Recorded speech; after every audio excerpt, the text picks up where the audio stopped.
Jangan lupa subscribe, like, and share-nya. Amin syahdi wajah. Banyak orang yang hancur hidupnya karena riba. Jadi kita ini seringkali nggak yakin bahwa Allah itu maha pemberi rezeki.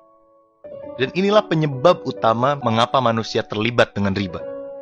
Alasannya biasanya sederhana aja. Kalau nggak nyicil, dari mana lagi saya bisa beli rumah? Padahal sudah jelas bahwa riba ini pasti akan menjadi masalah hidup kita. Betapa banyak orang yang hidupnya hancur karena riba.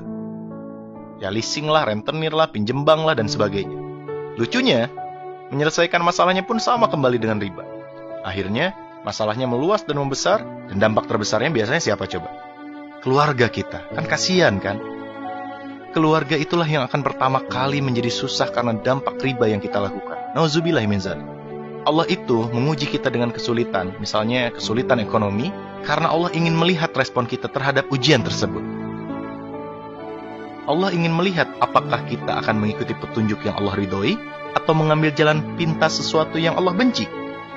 Coba bayangin, andai saja kita sabar dan hanya bertindak sesuai dengan apa yang Allah ridhoi, yakinlah ujian kita itu akan lulus dan mendapatkan hadiah berupa solusi untuk terurainya masalah hidup kita.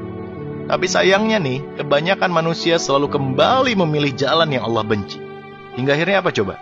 Hidupnya semakin susah di dunia, dan semua itu belum ada apa-apanya dibandingkan ancaman Allah kelak di akhirat. Padahal, Allah pasti memberi solusi dan jalan keluar dari masalah hidup kita. Yakinlah, itu janjinya. Sungguh, sahabatku semuanya, Allah melaknat para pelaku riba beserta saksi-saksinya, atau mereka yang memahami dan mengetahui transaksi riba. Hai orang-orang yang beriman, janganlah kamu memakan riba dengan berlipat ganda dan bertakwalah kepada Allah, supaya kamu mendapatkan keberuntungan. Hai orang-orang yang beriman, bertakwalah kepada Allah dan tinggalkanlah sisa-sisa dari berbagai jenis riba, jika kamu adalah orang-orang yang beriman. Maka jika kamu mengerjakan riba, ketahuilah bahwa Allah dan Rasul-Nya akan memerangimu. Dan jika kamu bertobat, maka bagimu pokok hartamu. Kamu tidak menganiaya dan tidak pula dianiaya. Tuh coba bayangin teman-teman.